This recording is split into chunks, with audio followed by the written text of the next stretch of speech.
Vous connaissez ce moment où vous êtes allongé sur un lit d'hôpital, branché à une perfusion parce que vous pensiez que des courgettes bio et du pinot grigio bon marché faisaient un bon dîner, et que votre voisine vous appelle pour vous dire qu'elle vient de voir la voiture de votre mari à votre maison du lac avec quelqu'un qui n'était définitivement pas vous? Eh bien, apparemment, c'est ce qu'on appelle un rebondissement dans la banlieue lyonnaise. Je m'appelle Sandrine Garcia, 42 ans, enseignante remplaçante le jour et apparemment détective amateur par nécessité. Il y a 3 jours, j'étais convaincu que mon plus gros problème était d'expliquer à mon directeur pourquoi je ne pouvais pas venir travailler parce que je m'étais infligé une intoxication alimentaire en essayant de manger sainement. Bon sang, j'avais tort. Laissez-moi vous dépeindre le tableau de mon mardi matin glamour. J'étais là, dans la chambre 247 de l'hôpital de la Croix-Rousse à Lyon, portant une de ces charmantes blouses qui vous font remettre en question vos choix de vie, quand mon téléphone a vibré. C'était Martine Dubois, la voisine d'à côté. Vous connaissez le genre, la femme qui arrose ses pétunias précisément au moment où le drame de quartier le plus intéressant se déroule. Une pure coïncidence, j'en suis sûr. Sandrine, ma chérie. La voix de Martine traversa le téléphone avec ce ton spécial réservé à l'annonce de nouvelles dévastatrices déguisées en sollicitude. J'espère que tu te sens mieux, mais j'ai pensé que tu devais savoir. Le Toyota Land Cruiser de Bruno est garé à votre maison du lac en ce moment même avec une Renault Clio rouge que je n'ai jamais vue auparavant. Maintenant, il y a une chose à savoir quand on est marié à Bruno Garcia depuis 18 ans. Je connais ses habitudes mieux qu'il ne les connaît lui-même. Les mardis matins sont réservés aux appels clients. Notre maison du lac à Talloires est une retraite pour le week-end, pas une destination pour le mardi après-midi. Et Bruno ne conduirait pas jusque-là tout seul parce que, et je cite notre dernier dîner d'anniversaire, à quoi bon avoir une maison au bord du lac s'il n'y a personne avec qui se plaindre du Wi-Fi? Mais voici ce qui a vraiment attiré mon attention. Bruno m'avait spécifiquement dit qu'il était débordé par les demandes d'indemnisation cette semaine et qu'il ne pourrait pas me rendre visite avant jeudi. Apparemment, il avait trouvé du temps dans son emploi du temps chargé après tout. Martine, dis-je, essayant de garder une voix stable alors que mon moniteur cardiaque commençait à biper comme un détecteur de fumée. De quel genre de Renault Clio parle-t-on? Rouge, modèle récent. Une de ces petites mignonnes qui a un autocollant sur le pare-choc qui dit Homebox. Homebox. Je savais exactement qui conduisait une Renault Clio rouge avec un autocollant Homebox. Amélie Michel, 38 ans, gérante de l'entrepôt Homebox sur la rue de la République, où Bruno louait une unité pour son équipement de pêche, équipement qui nécessitait apparemment un stockage climatisé toute l'année. La même Amélie qui avait été inhabituellement amicale lors de la fête des voisins, posant des questions détaillées sur notre maison du lac. La même Amélie qui avait complimenté la technique de barbecue de Bruno avec un enthousiasme habituellement réservé aux gagnants du loto. La même Amélie qui avait réussi à obtenir le numéro de téléphone de mon mari pour coordonner les horaires de voisins vigilants. Je devrais mentionner que nous n'avons pas de dispositif voisin vigilant. Nous vivons dans un lotissement où le plus grand crime est le chat de Madame Petit qui utilise le jardin de tout le monde comme litière. Sandrine, tu es toujours là, ma chérie. Oui, Martine. Je traite juste cette information. Traiter était un euphémisme. Je calculais mentalement combien de temps il faut pour conduire de notre maison à Écully jusqu'à la maison du lac à Talloires. 1h45 un bon jour. Assez de temps pour que Bruno invente une histoire assez élaborée sur ses allées et venues. L'infirmière entra à ce moment-là. Jeanne, une femme qui avait perfectionné l'art d'annoncer les mauvaises nouvelles avec un sourire. Madame Garcia, vos analyses sont bonnes. Le docteur dit que vous pouvez rentrer chez vous cet après-midi. Un timing parfait.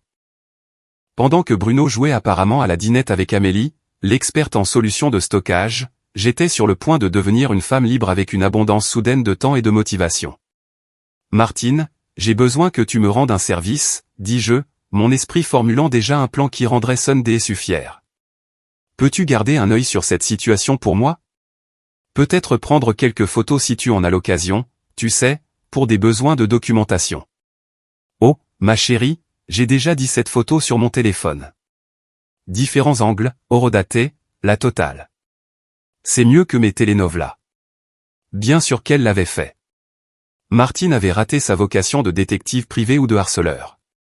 La ligne était de plus en plus floue. Voici ce qui me rongeait vraiment. Ce n'était pas seulement la tromperie.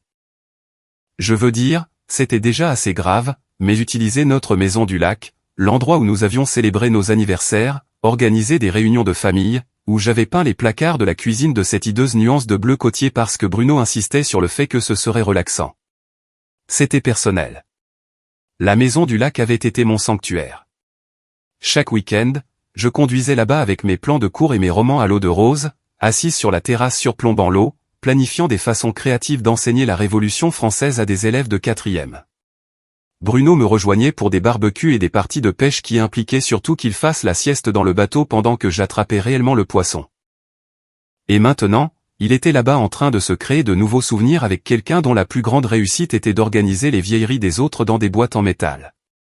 Madame Garcia. Jeanne me regardait avec inquiétude. Votre rythme cardiaque vient encore de grimper en flèche. Vous vous sentez bien?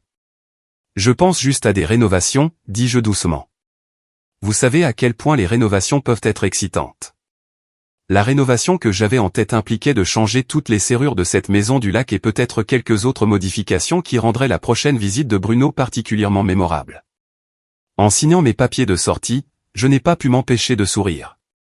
Bruno pensait être malin, se faufilant pendant que sa femme était bien au chaud à l'hôpital. Ce qu'il ne réalisait pas, c'est qu'il venait de me donner l'occasion parfaite de lui montrer exactement à quel point une enseignante remplaçante pouvait être créative lorsqu'elle était correctement motivée.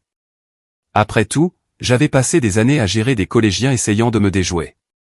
Comparé à des ados de 13 ans, un mari infidèle, c'était un jeu d'enfant.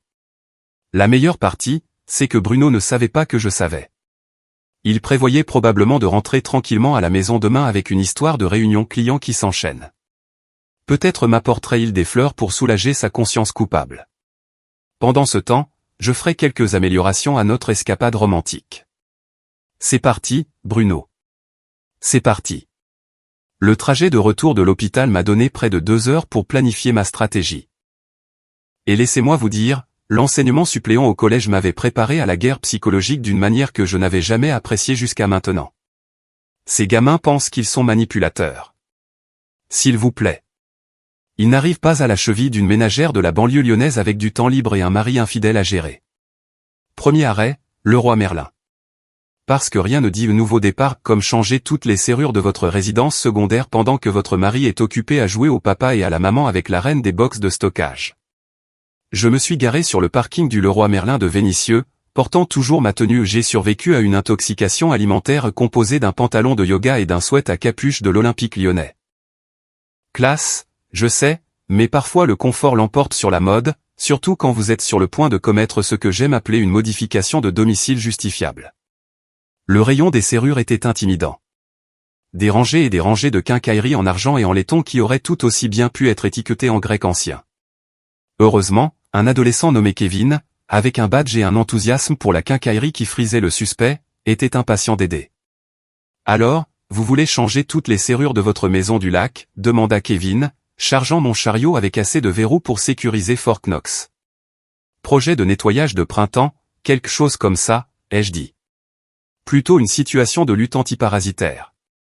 Parfois, il faut empêcher les rats d'entrer. Kevin hocha la tête d'un air entendu. Oh, ouais. Les maisons du lac attirent toutes sortes de bestioles. La maison de mon père en Ardèche a été envahie par une famille de fouines un hiver. Ça a pris une éternité pour s'en débarrasser. Si seulement mon problème était des fouines. Au moins, elles sont mignonnes et ne laissent pas leurs sous-vêtements dans des endroits où elles ne devraient pas être. Prochain arrêt, la maison de Martine. Si je devais exécuter ce plan correctement, j'avais besoin de renseignements. Des renseignements en temps réel. Martine a ouvert sa porte avant même que je puisse frapper. Elle me guettait par la fenêtre de sa cuisine, naturellement. Sandrine, tu as l'air terrible, ma chérie. La nourriture de l'hôpital fait ça. Elle m'a fait entrer dans son salon, qui avait été converti en ce qui ne pouvait être décrit que comme un centre de commandement de surveillance. J'ai des mises à jour. La table basse de Martine était couverte de photos imprimées, son iPad montrait ce qui semblait être une vue Google Earth de notre maison du lac, et un carnet avec des horodatage écrits de l'écriture précise de quelqu'un qui avait regardé trop de documentaires criminels. Ils sont arrivés hier à 14h47, commença Martine, feuilletant ses preuves comme un procureur. Bruno a apporté 2 sacs de courses. On aurait dit qu'il prévoyait de rester un moment. Amélie a apporté un sac de voyage et ce qui semblait être une bouteille de champagne. du champagne dans ma maison du lac. En utilisant mes bons verres. Probablement ceux que j'avais spécifiquement dit à Bruno de réserver pour les occasions spéciales. Ce matin, ils étaient sur la terrasse en train de prendre le café à 8h15, poursuivit Martine. Amélie portait une de ses robes en soie, tu sais, le genre qui coûte plus cher que les mensualités de ma voiture. Bruno était en caleçon et avec ce t-shirt miteux de l'AS Saint-Étienne qu'il refuse de jeter. L'image mentale était à la fois exaspérante et légèrement nauséabonde. Bruno dans ses sous-vêtements porte-bonheur, vivant sa meilleure vie avec quelqu'un qui organisait des unités de stockage pour gagner sa vie. L'ironie ne m'échappait pas.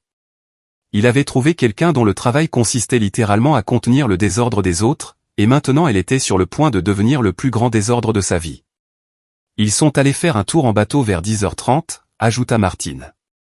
Ils sont revenus vers midi, et c'est là que les choses sont devenues intéressantes. Intéressantes comment ? Martine se pencha en avant d'un air conspirateur. Ils ont commencé à se disputer. Je ne pouvais pas tout entendre, mais j'ai clairement entendu Amélie dire quelque chose à propos de ta femme et Bruno agiter les mains comme il le fait quand il essaie d'expliquer pourquoi il a oublié de payer la facture d'électricité. Déjà des problèmes au paradis. Comme c'est romantique. Oh, et Sandrine. Martine sortit son téléphone et me montra l'écran. Tu devrais peut-être voir ça. C'était une publication Facebook du compte d'Amélie. Horodatée il y a 47 minutes. Parfois, les meilleures vues viennent d'endroits inattendus. Maison du lac, béni, nouveau chapitre. Elle avait posté une photo de notre terrasse. Notre terrasse, celle que j'avais passé 3 week-ends à teindre l'été dernier pendant que Bruno regardait le football à l'intérieur et faisait des commentaires inutiles sur ma technique de pinceau. L'audace était époustouflante. Non seulement elle couchait avec mon mari dans ma maison du lac, mais elle s'en vantait sur les réseaux sociaux en utilisant des hashtags qui me donnaient envie de jeter mon téléphone dans le plan d'eau le plus proche. Martine, j'ai besoin d'un autre service, dis-je, ma voix stable malgré la rage qui montait en moi comme une cocotte minute sur le point d'exploser. Peux-tu continuer à surveiller la situation ? Je veux savoir exactement quand ils partent. Ma chérie, j'ai déjà appelé ma sœur pour qu'elle apporte le dîner. Je ne bouge pas de cette fenêtre tant que cette situation ne s'est pas résolue d'elle-même. Dieu bénisse Martine et son engagement envers les drames de quartier. Mon téléphone a vibré avec un texto de Bruno. Salut bébé, coincé en réunion toute la journée. Je ne rentrerai probablement pas avant tard ce soir. Commande de la soupe. Repose-toi. Je t'aime. Je t'aime. L'homme m'envoyait des mensonges par texto tout en buvant du champagne avec une autre femme dans notre maison du lac, et il signait « Je t'aime ». La cruauté désinvolte de la chose était presque impressionnante. J'ai répondu « Merci, chérie. Je me sens beaucoup mieux. Je prévois de faire un peu d'organisation aujourd'hui. Je t'aime aussi. » Si Bruno avait prêté attention à l'art subtil de la communication conjugale, il aurait peut-être remarqué que l'organisation était un code pour ta vie et sur le point de devenir très compliqué. Mais Bruno n'avait jamais été très fort pour comprendre les sous-entendus. À 16h, j'étais de retour sur la route de Taloir, mon Renault Espace chargé d'assez de serrures pour sécuriser une petite forteresse. Le trajet m'a donné le temps de réfléchir à la logistique de ce que j'étais sur le point de faire. Entrer par effraction dans ma propre maison du lac semblait surréaliste, mais techniquement, elle était à moitié à moi. L'autre moitié était sur le point de devenir nettement moins accessible à son occupant actuel. Le plan était simple. Attendre qu'il parte, changer toutes les serrures, puis m'asseoir et profiter du spectacle quand il reviendrait pour leur soirée romantique. J'avais déjà réservé une chambre à l'hôtel Ibis à Annecy, assez proche pour regarder le drame se dérouler, assez loin pour avoir une dénégation plausible. En passant devant les points de repère familiers, le glacier des Alpes où nous nous arrêtions toujours pour une glace, le bureau de tabac où Bruno achetait des jeux à gratter qui ne gagnaient jamais, la station-service où j'avais fait le plein d'innombrables fois pour des escapades le week-end, j'ai réalisé quelque chose de profond. Je ne changeais pas seulement des serrures. Je changeais ma vie entière. Et pour la première fois depuis des mois, peut-être des années, j'étais réellement excité par ce qui allait suivre. La maison du lac est apparue juste au moment où Martine appelait pour une mise à jour. Ils viennent de partir dans le 4x4 de Bruno. On dirait qu'ils se dirigeaient vers la ville. Tu as ton créneau, ma chérie. Il est temps de se mettre au travail. Il y a quelque chose de profondément thérapeutique à changer des serrures quand votre mari joue au papa et à la maman avec quelqu'un d'autre ailleurs. C'est comme de la méditation, si la méditation impliquait des outils électriques et l'élimination systématique de l'accès indésirable à votre espace personnel. Je me suis garé derrière la maison du lac, caché par le chêne que Bruno menaçait de tailler depuis 5 ans. L'ironie ne m'échappait pas. Sa procrastination offrait maintenant une couverture parfaite pour mon opération de changement de serrure. La première serrure m'a pris 20 minutes à comprendre. Le tutoriel YouTube que j'avais regardé sur le parking de l'hôpital rendait la chose simple, mais apparemment, il y a une différence entre regarder quelqu'un d'autre utiliser un tournevis et manipuler réellement de minuscules pièces de métal tout en fonctionnant au café de l'hôpital et à l'adrénaline pure. Mais à la troisième serrure, j'avais trouvé mon rythme. Porte d'entrée, porte arrière, porte coulissante de la terrasse, chacune étant remplacée par une quincaillerie neuve et brillante que Bruno n'avait jamais vue auparavant. J'étais comme une guerrière serrurière alimentée par une indignation vertueuse et la satisfaction croissante d'un plan qui se concrétise. C'est là que j'ai trouvé la preuve qui a tout changé. J'installais la dernière serrure sur la porte du sous-sol quand j'ai remarqué que le bac de rangement de l'équipement de pêche de Bruno était ouvert sur le sol.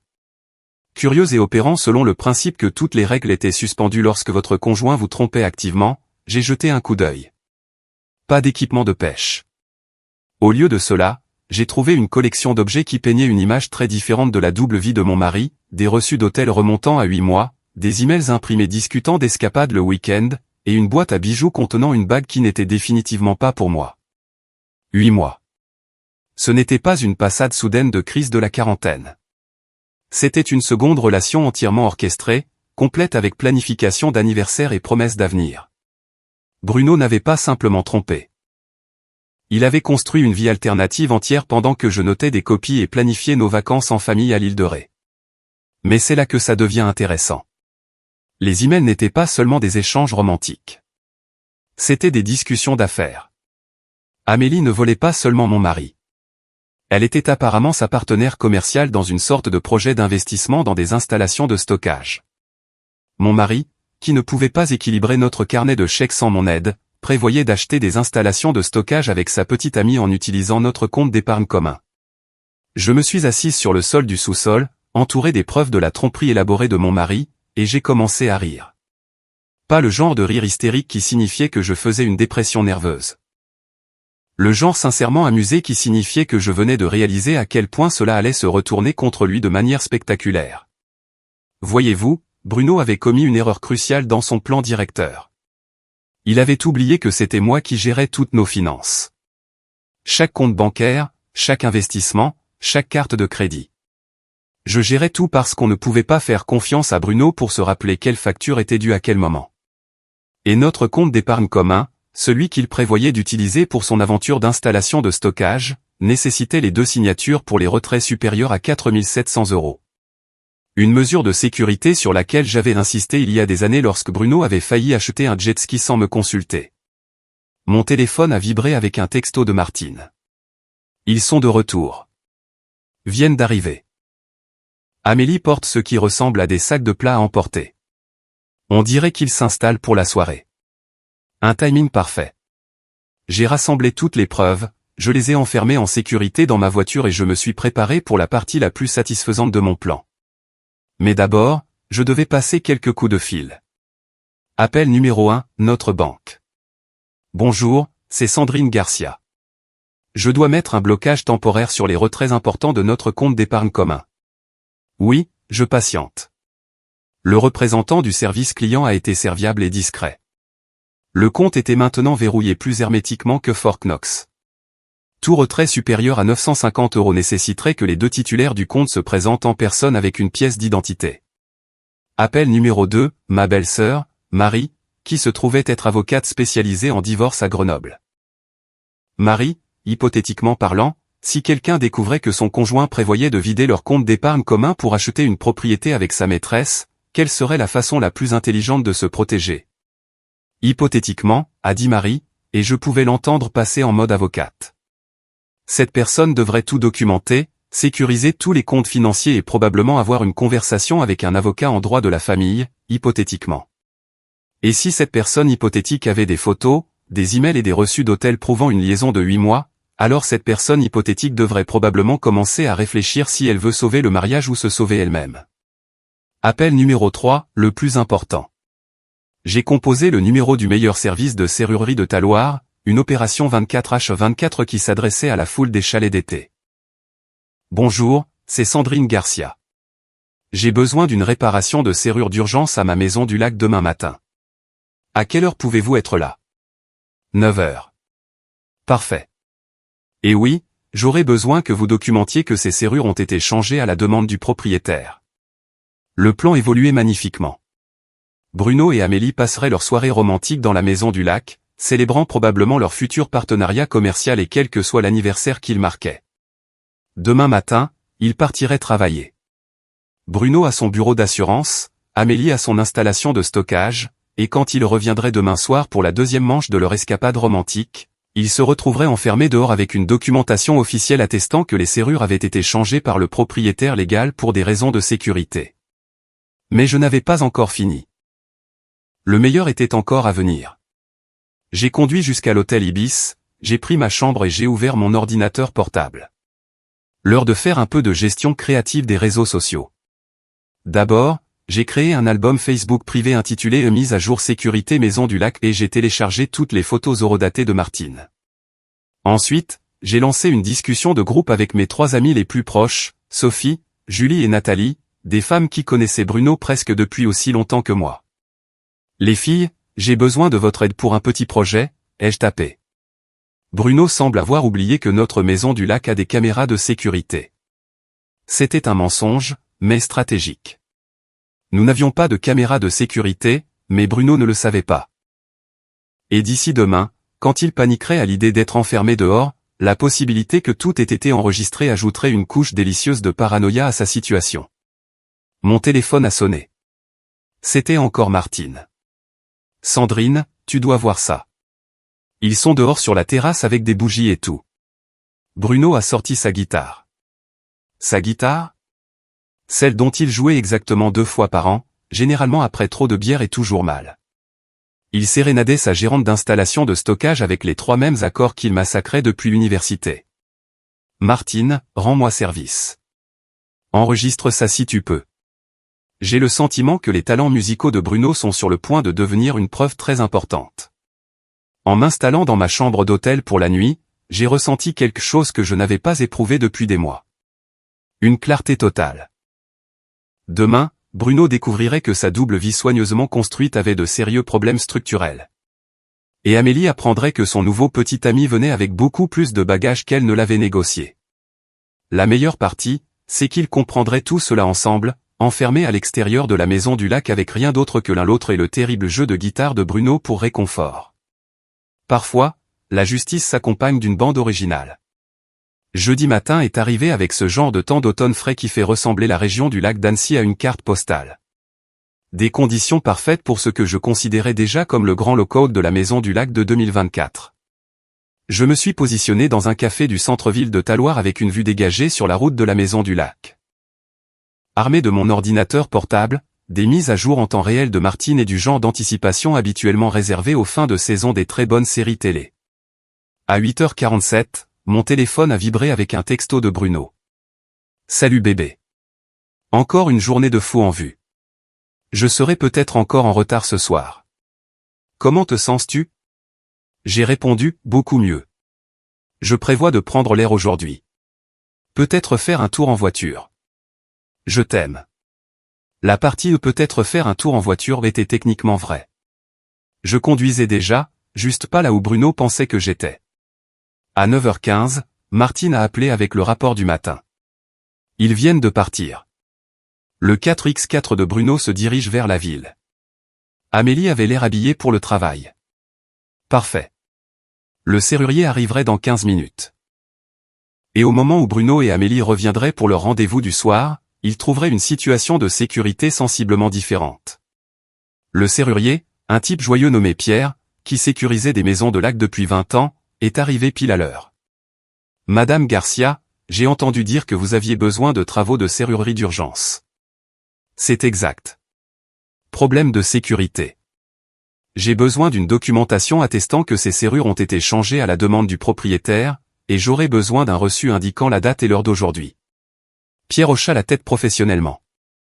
Pas de problème.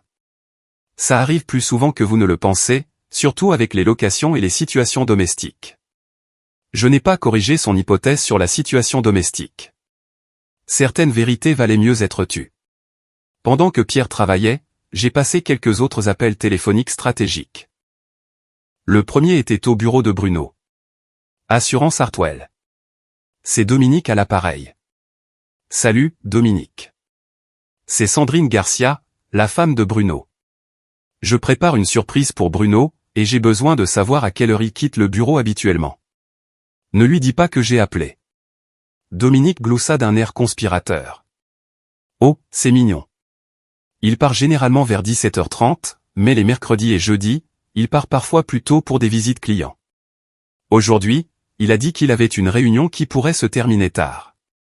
Une réunion? Bien sûr, Bruno. Une réunion client très spéciale qui nécessitait un sac de voyage et du champagne. Le deuxième appel était pour Homebox. Bonjour, est-ce qu'Amélie est là? C'est Sandrine du comité de voisins vigilants. Nous organisons un événement d'appréciation de la communauté et nous voulions inclure les propriétaires d'entreprises locales. La réceptionniste était serviable. Amélie est là jusqu'à 17h aujourd'hui, mais elle a mentionné qu'elle avait des projets pour la soirée. Voulez-vous qu'elle vous rappelle? Pas besoin. Je la rattraperai plus tard. Tout se mettait en place comme une symphonie de justice bien orchestrée. À 14h, Pierre avait fini d'installer les nouvelles serrures, et j'avais une pile de reçus officiels documentant la mise à niveau de la sécurité. La maison du lac était maintenant Fort Sandrine, accessible uniquement à ceux disposant de l'autorisation appropriée. À 16h30, j'ai reçu le texto que j'attendais.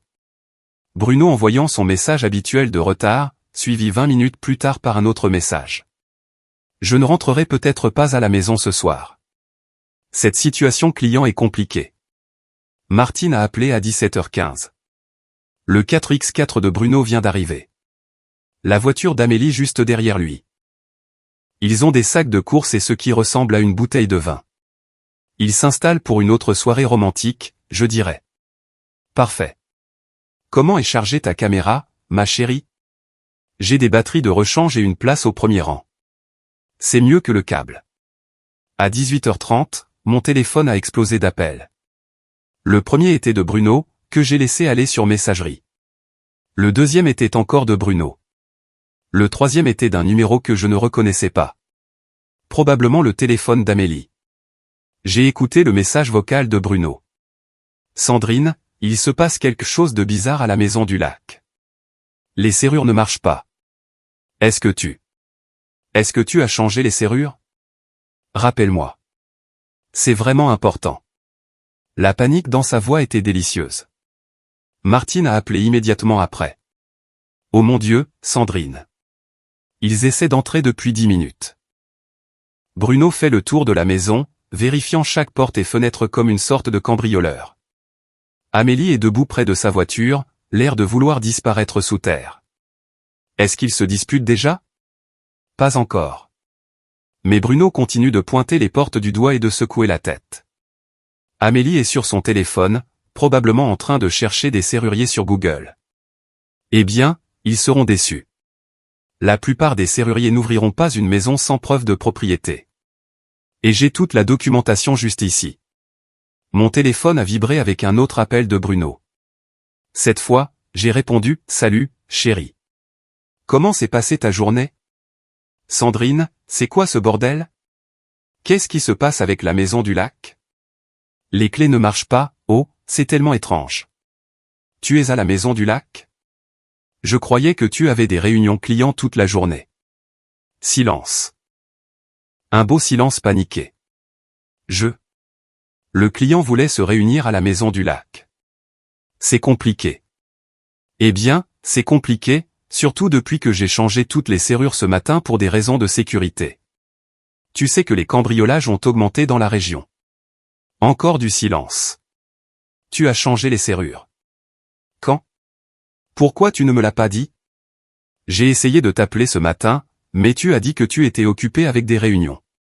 J'ai laissé un message vocal. Tu ne l'as pas eu? Il ne l'avait pas eu, bien sûr, parce que je n'en avais pas laissé. Mais Bruno était trop paniqué pour penser clairement. Sandrine, j'ai besoin des nouvelles clés. Peux-tu les apporter ici?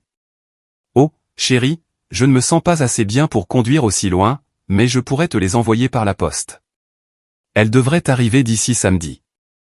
Je pouvais pratiquement entendre sa tension artérielle grimper en flèche. Samedi. Sandrine, je dois entrer ce soir. Eh bien, tu pourrais essayer un serrurier, mais la plupart d'entre eux exigent une preuve de propriété. Une bonne chose que j'ai tous nos documents de propriété ici à la maison.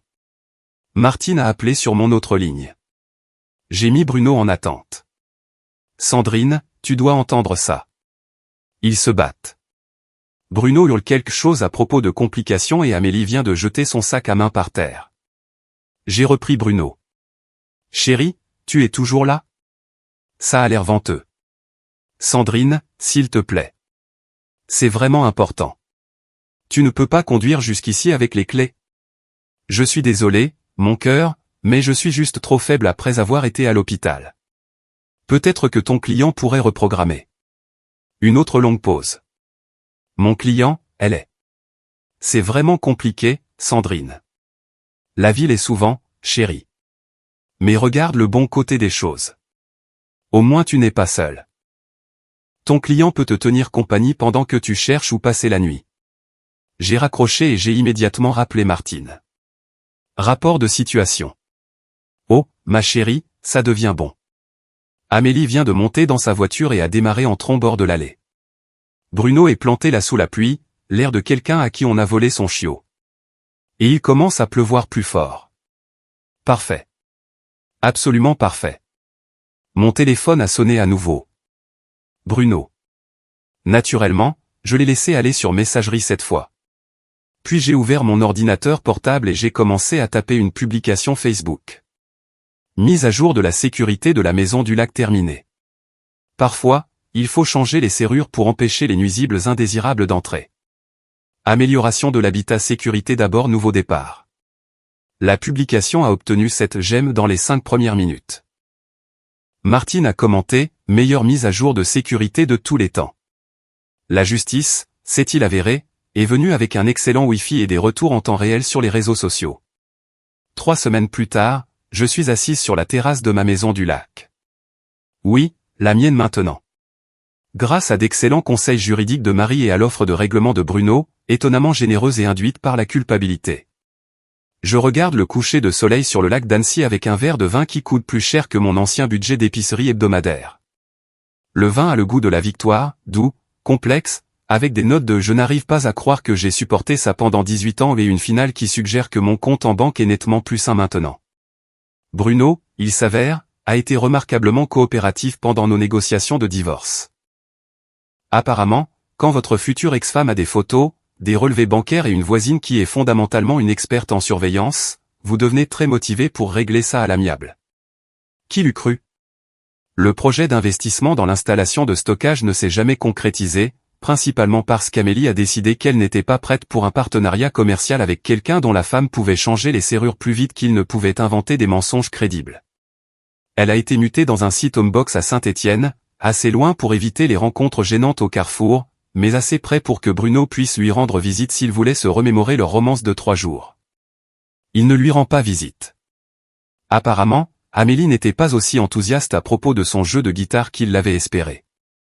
Martine est devenue une sorte de célébrité locale. Ses compétences en documentation étaient si impressionnantes que 3 autres femmes du quartier l'ont engagée comme consultante en renseignement domestique. Elle envisage de rendre cela officiel et d'obtenir une licence de détective privé. Je lui ai dit qu'elle devrait absolument poursuivre dans cette voie. Elle a un talent naturel et une clientèle existante. La maison du lac a subi ce que j'aime appeler une rénovation de l'âme. J'ai repeint les placards de la cuisine, passant de ce bleu côtier hideux à un jaune joyeux qui me fait sourire chaque matin.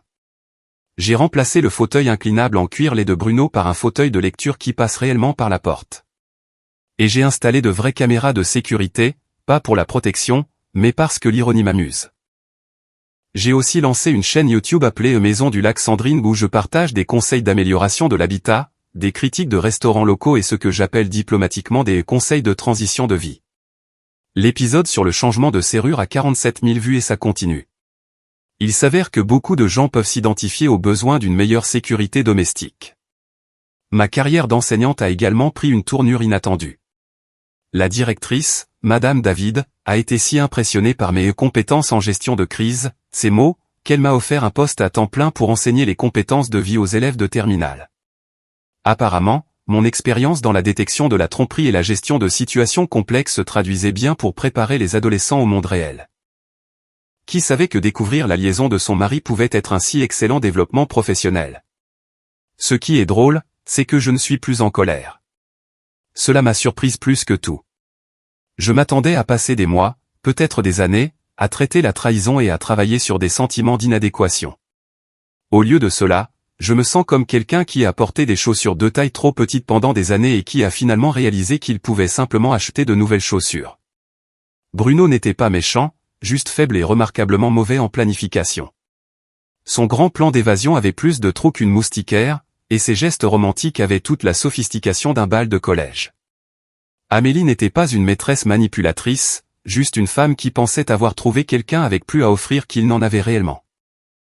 Toute la situation tenait moins du génie criminel que de l'heure des amateurs au théâtre communautaire. J'ai reçu une carte postale la semaine dernière de Bruno, qui vit maintenant dans un appartement d'une chambre à Vénissieux et vend des assurances avec l'enthousiasme de quelqu'un qui a réalisé que sa vie a atteint son apogée au lycée.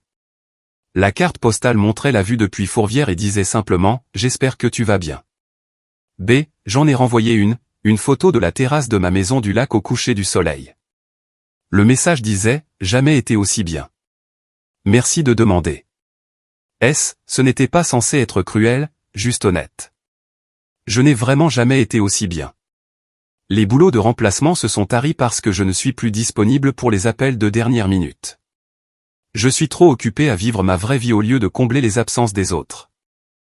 J'ai rejoint un club de lecture, commencé à apprendre la photographie et découvert que j'aime réellement cuisiner quand je n'essaie pas de satisfaire les préférences alimentaires bizarres de quelqu'un d'autre. Bruno insistait sur le fait que les gratins étaient trop compliqués et que les sandwichs ne devraient jamais contenir plus de 3 ingrédients. Les normes culinaires de l'homme étaient aussi basses que ses normes morales. Ce week-end, j'organise ma première fête officielle à la Maison du Lac. Sophie, Julie et Nathalie montent de Lyon. Martine apporte sa célèbre salade de pommes de terre, et nous allons célébrer ce que j'appelle le premier week-end annuel du jour de la Libération.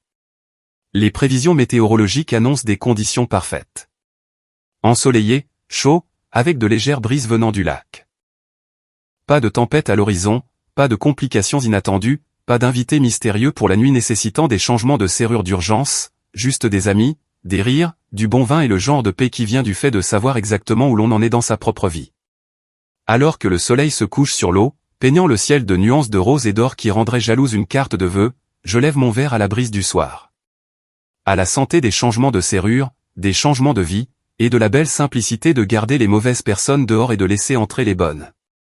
Santé au nouveau départ, aux secondes chances et à la douce satisfaction d'un plan qui a fonctionné exactement comme prévu. Parfois, la meilleure vue vient vraiment d'endroits inattendus. Et parfois, juste parfois, la justice a le goût d'un vin coûteux et le son du clapotis doux des vagues contre votre tout propre quai.